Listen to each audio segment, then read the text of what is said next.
예수님 시대에 이 말씀은 이해하기가 그렇게 어렵지 않았습니다. 우리는 이해하기가 좀 어렵습니다만은 억지로 오리를 가게 하는 경우가 언제 있습니까? 지금도 그렇지만 나라에서 어떤 것을 국민들에게 요구할 때가 있습니다. 모든 남자들은 군대 가서 국방의 의무를 해야 됩니다. 그렇게 하면 다 국방의 의무를 해야 됩니다. 그것은 나라가 정당하게 요구하는 명령이고 그렇게 할 수 있는 권한이 있습니다. 그 나라의 국민이라면, 대한민국 국민이라면 남자들은 국방의 의무가 있습니다. 예수님이 살던 그 시대에 나라에서 이쪽 지역에 성을 세우겠다. 그러니까 관계되는 백성들은 나와서 성 쌓는 일에 도와라. 그렇게 하면 월급 받지 않고 그렇게 해야 됩니다. 예수님 시대에 로마 군인들이 이스라엘을 지배하고 있었습니다. 운송수단이 없기 때문에 어떤 짐을, 로마가 필요한 어떤 짐을 한 지역에서 예루살렘에서 여리고까지 옮겨야 된다. 그렇게 했을 때 그 짐을 옮기기 위해서 백성들을 차출해서 이 짐을 여리고로 옮겨야 되니까 당신이 여기서 한 2km 정도는 당신이 이 짐을 지고 가서 옮겨라. 그렇게 하면 당연히 옮겨야 됩니다. 적법한 일이고 합법적인 요구입니다. 기분은 나쁘겠지요. 왜 내가 걸렸을까? 다른 사람이 시키면 되는데 왜 내가 걸렸을까? 기분이 나쁠 수는 있지만 그런 명령은 적법한 것이고 당연히 순종해야 되는 일입니다. 예수님께서 제자들에게 하신 말씀은 이것입니다. 그런 일이 있을 때에 오리를 가게 하면 당연히 갈 뿐만 아니라 할 수만 있으면, 내가 그렇게 할 수 있는 힘과 능력이 있으면 심리도 그렇게 해라. 심리를 옮겨줘라. 그렇게 말씀하셨습니다. 왜 그렇게 꼭 해야 됩니까? 이게 우리들의 질문입니다. 그냥 오리를 옮기라고 하면 오리만 옮기면 되는데 왜 예수님께서는 오리를 옮겨라 했는데 심리를 옮겨라고 말씀하십니까? 그 질문 앞에서 성경이 주는 답은 하나님의 뜻입니다.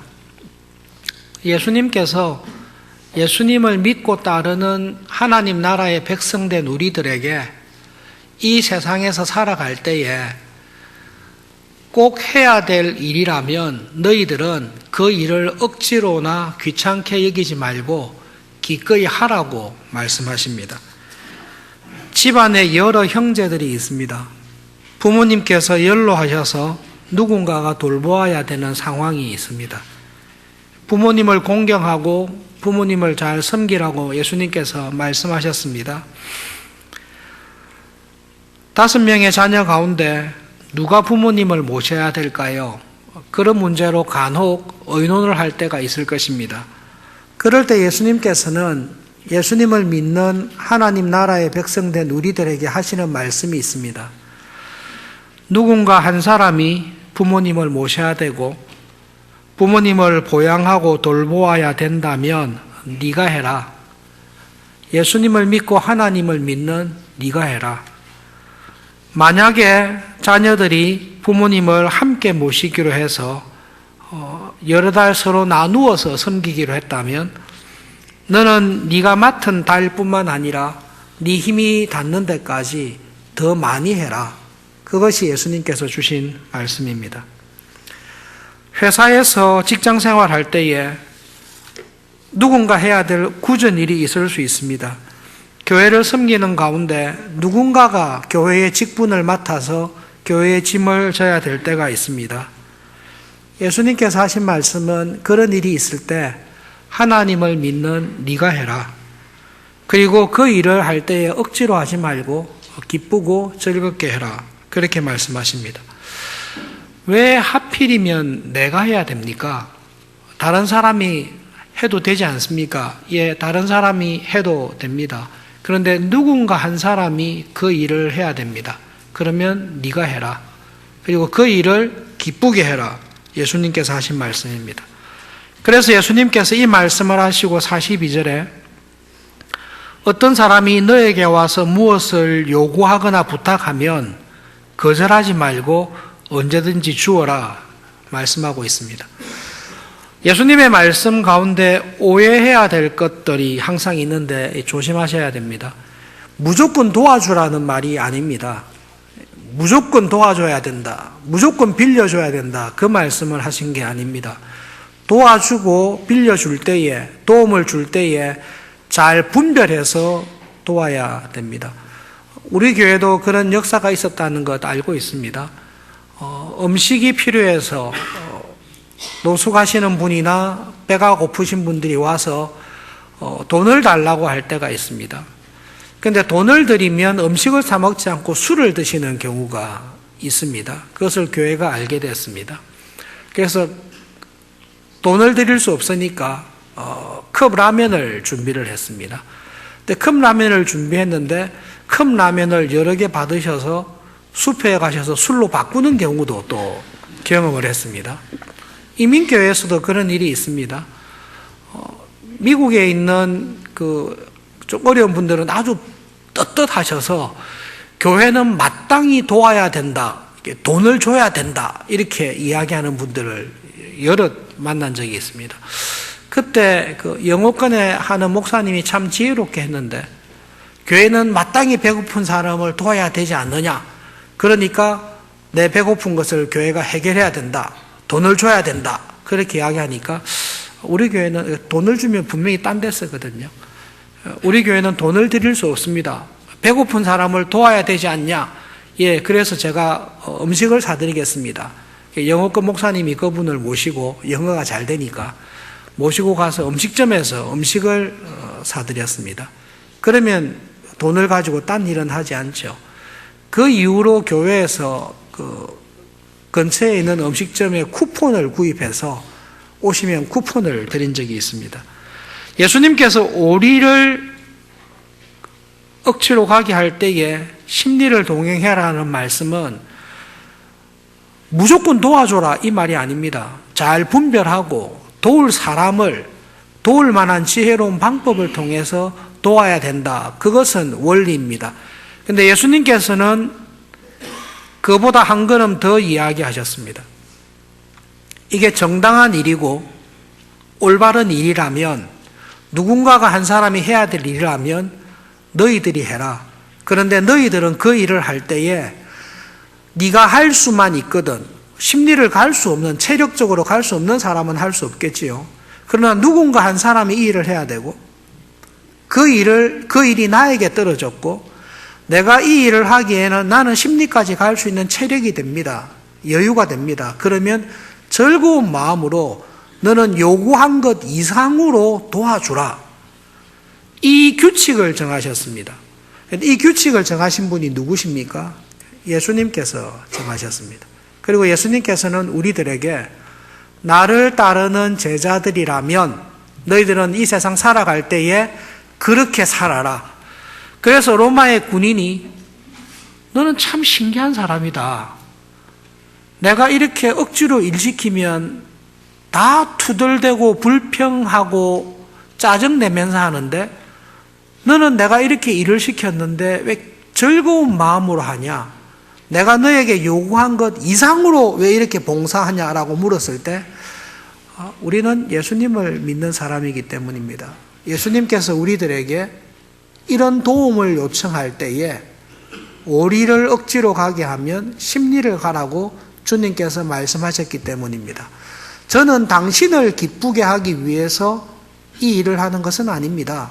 당신이 기뻐하니 좋습니다마는 나의 관심은 예수님을 기쁘시게 하기 위해서 주님이 하신 말씀대로 순종할 따름입니다. 그렇게 살아가는 것이 천국 백성된 사람의 생활의 원칙이다. 예수님께서 말씀하시고 계십니다. 여러분, 요한 1서 3장에 보시면 사도 요한이 예수님께서 하신 이 말씀을 가지고 우리의 믿음에 관해서 설명하신 것이 있습니다. 요한 1서 3장 신약성경 390페이지 390쪽에는 요한일서 3장 13절부터 18절까지 한 절씩 교독하겠습니다. 요한일서 3장 13절부터 18절까지입니다. 형제들아, 세상이 너희를 미워하여도 이상히 여기지 말라.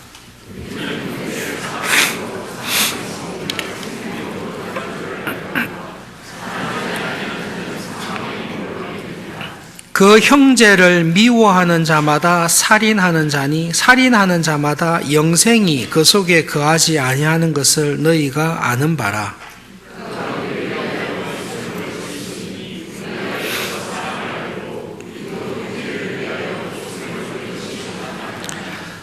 누가 이 세상의 재물을 가지고 형제의 궁핍함을 보고도 도와줄 마음을 닫으면 하나님의 사랑이 어찌 그 속에 거하겠느냐?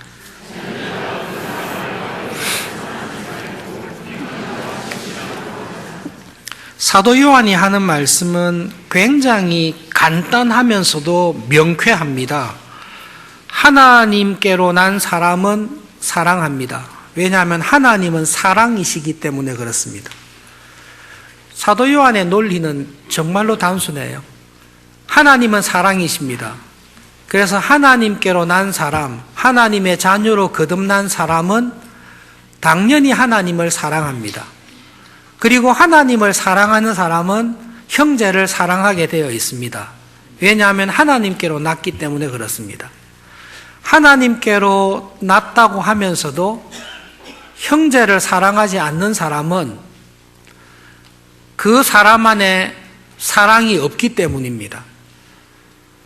그 사람 안에 형제에 대한 사랑이 없고 형제가 궁핍하고 어려운 중에 있는 것을 압니다. 그리고 말씀하신 대로 그 궁핍한 형제를 도와줄 수 있는 넉넉한 여유의 재물이 나에게 있습니다. 분명히 내 손에는 넘치도록 도와줄 수 있는 재물이 있는데도 불구하고 어렵고 궁핍한 형제를 봤는데 도와줄 마음이 없습니다. 내 안에 사랑이 없습니다. 내 안에 사랑이 없으면 나는 하나님께 속한 사람입니까? 하나님께 속한 사람은 사랑이 있습니다. 하나님께 속했기 때문에 당연히 사랑이 있습니다. 그런데 사랑이 내 안에 없습니다. 그러면 나는 하나님께 속한 것이 아니라 마귀에게, 세상에 속해 있다라는 것이 요한이 하는 말씀입니다. 예수님께서 말씀을 하셨습니다. 억지로 오리를 가게 하면 십리를 가라. 예수님의 사랑이, 예수님에 대한 사랑이 내 안에 있습니다. 그러면 나는 그 말씀을 순종합니다. 그런데 예수님께서 나에게 이렇게 말씀하셨는데 나는 그렇게 지키지 않습니다. 그 이유는 내가 예수님께 속해 있지 않기 때문에 그렇습니다. 산상수훈에서 예수님께서 하신 말씀을 요한은 교회에 편지를 하면서 하나님의 말씀대로 순종하고 지키는 사람은 하나님을 사랑하는 사람입니다. 그런데 하나님의 말씀에 순종하지 아니하는 사람은 하나님께 속한 사람이 아닙니다. 그렇게 요한은 적용하고 있습니다. 여러분, 사도 바울은 조금 더 심각한 말씀을 우리들에게 하고 있습니다. 앞으로 가시면 에베소서 2장이 있습니다. 신약성경 311페이지쯤에 가시면 에베소서 2장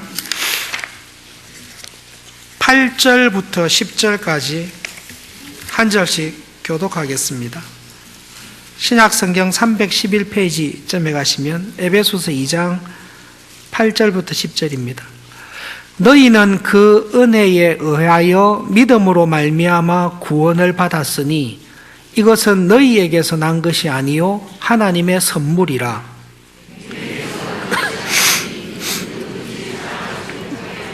함께 읽겠습니다.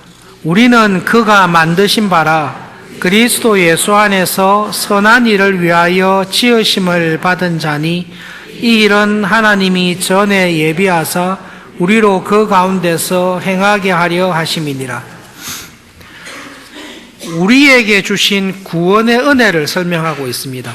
우리가 어떻게 하나님의 자녀로 다시 태어났는지, 우리가 어떻게 하나님께 속한 자가 되었는지를 사도 바울은 설명하고 있습니다.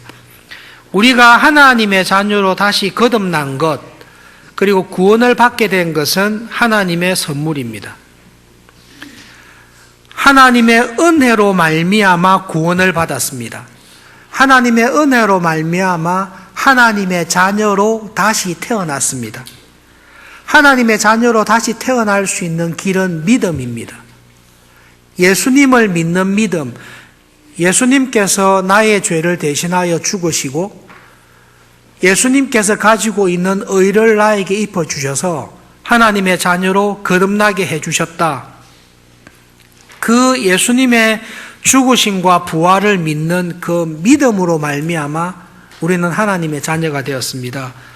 이 믿음은 어디서 나온 것입니까? 하나님이 나에게 주신 선물입니다. 여러분, 다음 주 세례식이 있을 텐데요. 학습 교육이나 세례 교육을 할 때 신기한 것은 예수님이 당신의 죄를 대신해서 죽으시고 그 예수님의 십자가의 죽음으로 말미암아 하나님께서 당신의 죄를 용서하시고 하나님의 자녀로 거듭나게 하신 것을 믿습니까? 라고 물으면 믿습니다라고 이야기합니다. 그래서 어떻게 그걸 믿게 됐어요? 라고 물으면 믿게 됐대요. 그게 참 신비입니다. 우리에게 믿음을 주셨는데 예수님이 믿어지는 것은 하나님이 주신 선물입니다. 그러므로 행위로 하나님의 자녀가 된 사람은 아무도 없습니다. 그런데 10절에 굉장히 중요한 말씀을 하십니다. 이렇게 하나님의 자녀로 우리를 만드신 분은 하나님이십니다. 우리는 하나님께서 만든 작품입니다. 하나님께서 우리를 만드실 때 어떻게 만드셨는가 하면 그리스도 예수 안에서 우리를 만드셨습니다. 하나님의 은혜로 거듭난 사람 가운데 예수님과 무관하게 거듭난 사람은 아무도 없습니다. 하나님께서 우리를 구원하실 때 이미 교회 안에서 그리스도 예수 안에 지체로 만드시지 만들고 난 다음에 예수님의 지체로 넣지 않습니다. 예수님의 지체로 만드셨습니다. 그리스도 예수 안에서 우리를 만들었습니다. 무엇을 하기 위해서 만들었습니까? 하나님이 기뻐하시는 선한 일을 하기 위해서 우리를 만들었습니다.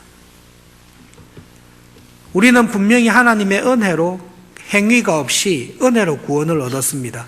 그런데 구원한 우리들에게 하나님께서 원하시는 게 뭔가 하면 하나님께서 명령하시고 기뻐하시는 선한 일을 하기 위해서 우리를 만드셨습니다.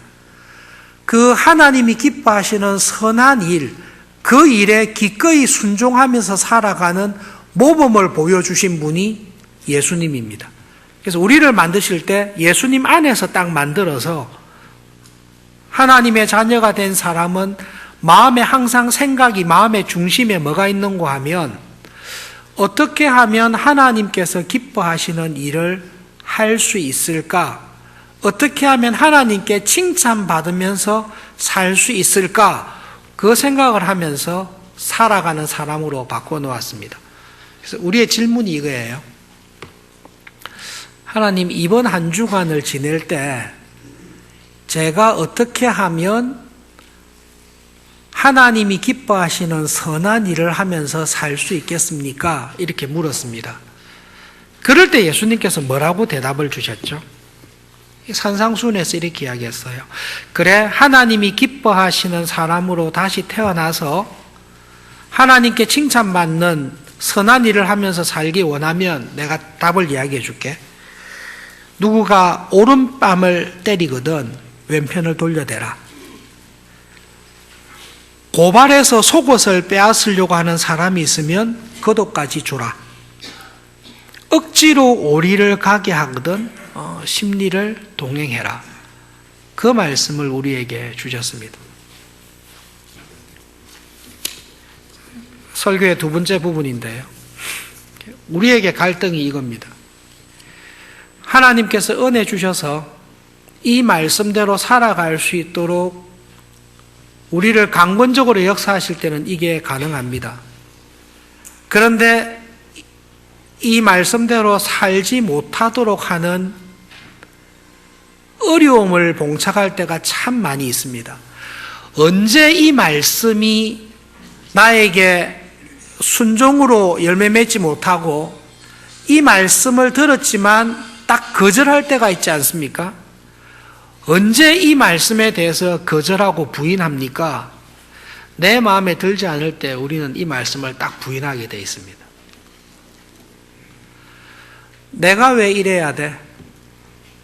내가 이렇게 하면 내 자존심이 상하고, 예수님은 분명히 이렇게 말씀하셨지만 이렇게 하면 사람들이 나를 어리석다고 여길 텐데 내가 왜 이렇게 하지? 그 마음이 딱 있을 때에는 예수님께서 하신 말씀들이 나에게 아무 소용이 없습니다. 내 고집을 꺾지 않습니다. 그래서 예수님께서 우리에게 하신 말씀이 있습니다. 정말로 내 제자가 되고 싶고 정말로 하나님 나라의 백성으로 살기 원하면 조건이 있는데 자기를 부인해야 된다. 하나님의 분명한 말씀과 뜻 앞에서 자기를 부인하지 아니하고 자기의 고집을 씌우며 살아가는 것으로는 하나님 나라의 백성이 되지 못한다. 하나님께 은혜로 거듭난 사람은 하나님을 사랑하는 사람이고, 하나님을 사랑하는 사람은 하나님의 명령에 순종하며 살아가는 사람이다. 그런데 하나님의 말씀을 듣고도 자기의 주장과 고집을 내세워서 하나님의 말씀을 꺾어버리는 사람은 하나님께 속한 사람이 아니라 세상에 속해 있고 마귀에게 속해 있는 사람이다. 도와줄 수 있는 형편이 됨에도 불구하고 형제를 돕지 아니하는 사람에게는 하나님의 사랑이 그 속에 없다. 그 속에 누가 있죠? 내가 살아 있습니다. 여러분, 신앙생활 할 때에 우리가 끊임없이 싸우는 문제는 하나님의 뜻에 완전히 복종하고 순종할 것인가의 문제입니다. 그런데 우리는 내가 항상 옛사람에 속해 있는 내가 항상 살아서 하나님의 뜻에 대해서 예수님께서 하신 말씀임에도 불구하고 간단하게 꺾어버릴 때가 있습니다. 신앙생활 하시다가 이런 경험을 하신 적이 혹시 있습니까? 영국에서 고아들의 아버지라고 이야기하는 조지 뮬러에 관한 이야기가 있습니다. 조지 뮬러가 자기의 삶을 돌아보면서 이렇게 이야기한 적이 있습니다. 어느 날인가 자기의 기도와 말씀 가운데 사건이 있었는데요. 하나님 앞에 자기 자신을 완전히 포기하고 부인하게 되는 날이 자기에게 있었다라고 이야기를 합니다. 그 결과 그날 이후로는 조지 뮬러가 하나님께서 나를 어떻게 보실까? 내가 이 일을 하면 하나님께서 칭찬하실까? 안 하실까? 그 기준만 가지고 살게 되었다라고 고백한 적이 있습니다. 예수님께서 십자가를 지실 때에 십자가를 지는 것은 예수님도 원하지 않으셨고, 예수님을 따라다녔던 제자들은 적극적으로 반대를 했고, 예수님을 그저 멀리서 바라보며 기대했던 사람들도 십자가에 예수님께서 달리는 것에 대해서는 좋게 여기지 아니했을 것입니다. 예수님께서는 아십니다. 십자가를 지는 게 얼마나 어리석고 사람들의 모든 기대, 제자들의 간절한 소망, 예수님 자기의 원하는 것하고도 맞지 않다는 것을 압니다. 그래서 하나님께 기도합니다. 하나님, 제가 정말로 이거를 억지로 지고 오리를 제가 꼭 가야 되겠습니까? 우리가 속해 있는 상황에서 우리는 이렇게 기도할 때가 있습니다. 하나님, 왜 저를 이런 상황에 두셨습니까? 제가 이걸 꼭 지고 가야 되겠습니까? 그 상황에 부딪혔습니다. 기도하죠. 그럴 때 하나님께서 우리에게 기도를 통해 답을 주십니다. 네가 안 지면 누가 져야 되냐 한번 후보를 내봐라. 없잖아요. 하나님의 죄에 대한 심판과 인간의 모든 죄를 대신 짊어질 수 있는 분은 하나님이시며 사람인 예수님 말고는 십자가를 질 수 있는 사람이 없습니다. 다른 대안을 내봐라. 없습니다. 내가 이거 하기 되게 싫습니다. 근데 기도하는 가운데 계속 네가 안 지면 누가 대신 질 수 있냐? 내가 원하는 뜻은 네가 십자가를 지고 구원의 계획을 이루는 것이 너를 향한 내 뜻이다. 그 하나님의 뜻이 예수님에게 분명하게 딱 들어왔습니다. 그럴 때 예수님께서 하신 일은 자기를 비우시는 겁니다. 근본 하나님과 본체이시지만 하나님 아버지의 뜻이 이럴 때에 하나님 아버지의 뜻이 그러시면 저는 저 자신을 nothing, 나는 아무것도 아닙니다라고 간주하시고 하나님의 뜻에 자기를 완전히 부인하시고 딱 끊고 그 말씀에 순종하고 십자가를 지고 나갑니다. 십자가를 지고 갈 때에 억지로 지십니까? 아니요. 히브리서에 있는 대로, 이사야서에 있는 대로 십자가를 지고 가되 기꺼이 짊어지고 가심으로 하나님의 구원의 뜻을 이루어 가십니다. 여러분, 오늘 설교 말씀은 예수님께서 이걸 통해 우리에게 주시는 핵심이 이거인데요. 여러분, 타락이 무엇입니까? 죄인이 되었다는 게 무엇입니까? 아담과 하와의 타락에서 보여주듯이 우리가 죄를 범하고 타락했다라는 것은 하나님께서 계셔야 될 자리에서 하나님을 몰아내고 그 자리에 내가 들어가 있는 것이 타락이고 그게 죄입니다. 하나님이 내 삶의 중심에 계시고 하나님께서 내 삶의 왕이십니다 라는 주가 되시고 왕 되시는 자리에 하나님이 계셔야 되는데 그 하나님이 계시는 자리에서 하나님을 몰아내버리고 그 자리에 내가 들어가 있는 것이 타락이요 그것이 죄입니다. 우리를 구원하셨습니다. 우리를 구원하신 하나님께서는 나의 주, 나의 하나님이라고 고백하듯이 구원을 얻은 사람의 특징은 그 사람의 모든 행동과 생각과 삶의 중심에 하나님이 계시고 하나님의 뜻이 있습니다. 그리고 그 하나님의 뜻이 분명할 때에 그 뜻에 언제든지 복종하면서 순종하면서 살아가는 것이 구원 얻은 증거입니다. 그것을 요한이 설명하면서 하나님께로 난 사람은 하나님을 사랑합니다. 그런데 이 사랑이 말과 혀로만 하는 사랑이 아니라 진심으로 하는 사랑이기 때문에 하나님을 사랑하는 사람은 하나님의 말씀에 순종합니다. 달라고 요청하는 사람에게 내가 줄 수 있는 것이 있음에도 불구하고 주지 않는 것은 구하는 자에게 주라고 이야기하신 하나님의 말씀, 하나님의 자리에 내가 들어가서 왜 내 것을 다른 사람에게 줍니까? 나는 못 줍니다 라고 하는 나의 욕심이 하나님이 계실 자리를 차지하고 있기 때문에 순종하지 않는 것입니다. 형제를 용서해줘라. 하나님의 말씀이 용서해라. 하나님께로 난 사람은 1만 달란트를 빚진 것이 탕감받은 것이 아니냐. 왜 100데나리온 빚진 사람을 용서해 주지 못하냐. 그 은혜를 우리에게 말씀하시는데 하나님 저는 저 사람을 용서할 수 없습니다. 왜냐하면 저의 자존심을 엄청나게 건드렸기 때문에 저는 용서할 수 없습니다.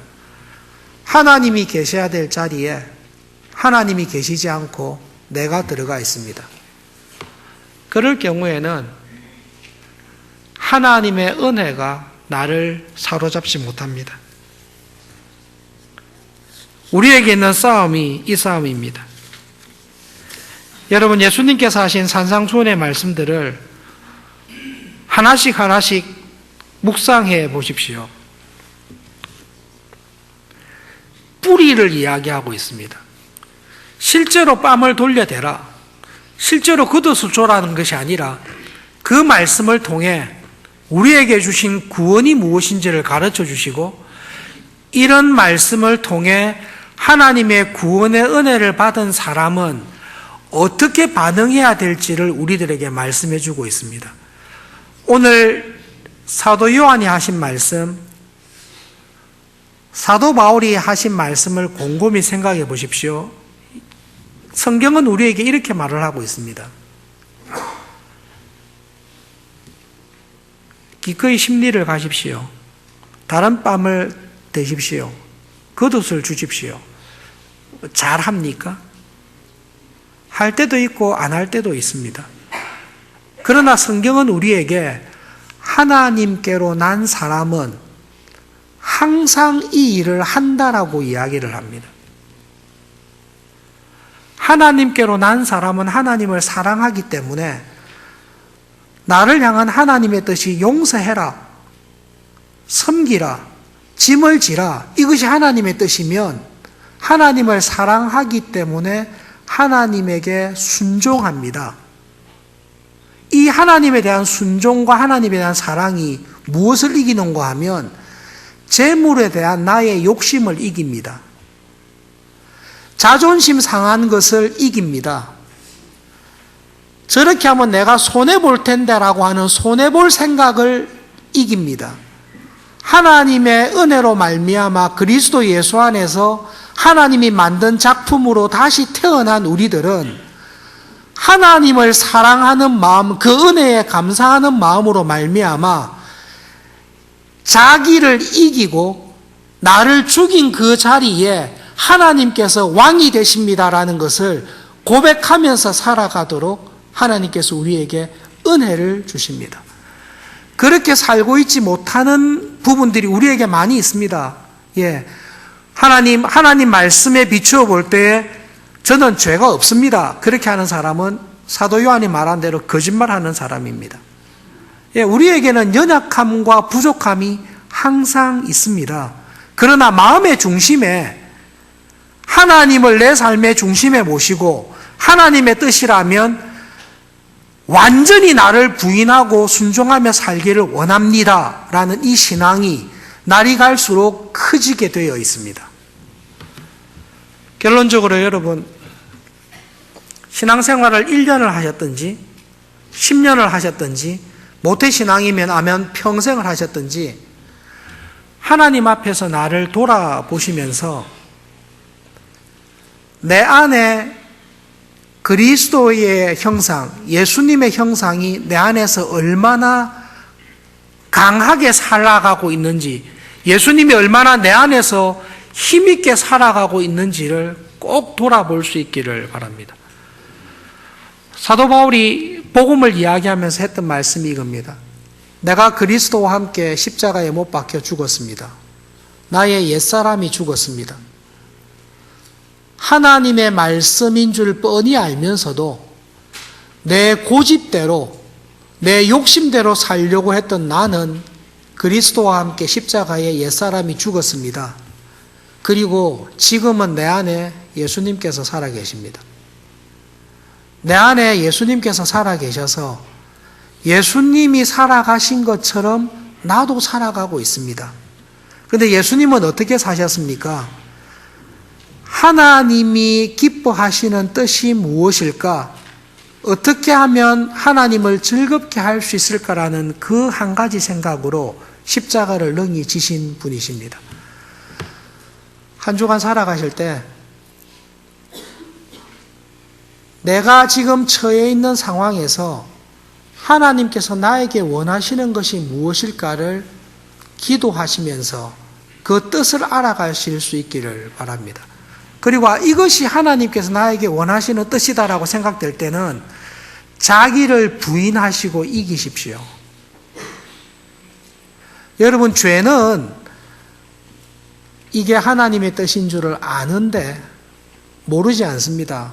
뻔히 아는데 그 하나님의 뜻을 순종할 때에 자존심과 교만과 욕심으로 인해서 분명한 하나님의 뜻을 접어버리는 것입니다. 그것이 죄입니다. 우리가 모르고 할 때도 있습니다. 독을 모르고 마셔도 죽습니다. 알고 마셔도 죽습니다. 모르고 한 것도 죄입니다. 그러나 뻔히 알고도 이것이 하나님께서 나에게 원하시는 뜻이다. 억지로 오리를 가게 하시지만 기꺼이 심리를 가라고 하시는 게 하나님의 뜻이다라는 것을 뻔히 알면서도 쓴뿌리와 나의 욕심과 자존심으로 인해서 하나님의 뜻을 계속 접어버리는 것, 그것은 하나님께로서 난 사람이 아닙니다.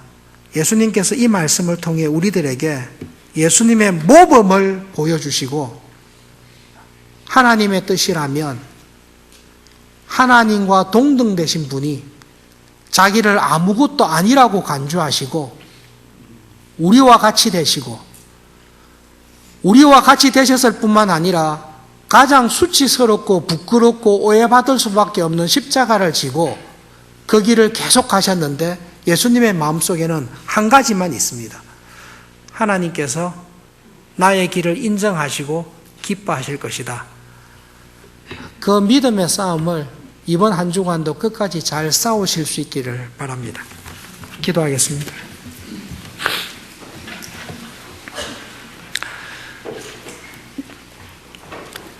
억지로 오리를 가게 할 때에 기쁜 마음으로 심리를 동행하라고 말씀하신 예수님, 예수님께서 그렇게 말씀하신 것은 우리를 향하신 하나님의 뜻이기 때문임을 이 시간 기억합니다. 하나님께서 예수님에게 십자가를 지라고 말씀하셨을 때에 예수님 온전히 자기를 부인하시고 하나님의 뜻에 자신을 온전히 맡기고 순종하신 것을 기억합니다. 예수님의 마음에는 하나님의 뜻을 행하는 것과 그로 말미암아 하나님께 영광을 돌리는 것이 예수님의 삶의 유일한 목표였던 것을 기억합니다. 하나님, 저희들이 앞으로 남은 이 세상을 살아갈 때에 하나님의 뜻에 순종함으로 말미암아 우리의 삶을 통해 하나님의 뜻이 이루어지고 우리의 순종을 통해 하나님께 영광을 돌려야 되겠다라는 것이 우리의 유일한 가장 큰 목적이 되기를 소원합니다. 이번 한 주간 어느 곳에 있든지 우리의 마음속에 하나님의 뜻에 순종하며 하나님의 나라가 우리의 삶 속에 이 땅에 이루어지며 그로 인하여 우리를 높이는 것이 아니라 우리를 통해 역사하시는 하나님을 높이며 하나님께 영광을 돌리며 살아가는 하루하루가 되도록 하나님 도와주시옵소서. 우리와의 싸움에서 세상의 행복과 세상의 성공을 추구하여 나를 높이려고 하는 그 이기적인 마음에서 우리를 건져주시고, 하나님, 저희들을 귀하게 쓰시든 천하게 쓰시든 저희들을 강하게 하시든 약하게 하시든 우리를 통해 하나님의 뜻이 이루어지기를 소원하며 그것을 즐거워하며 살아가는 하루하루가 되게 해 주시옵소서. 예수님의 이름으로 기도합니다. 아멘.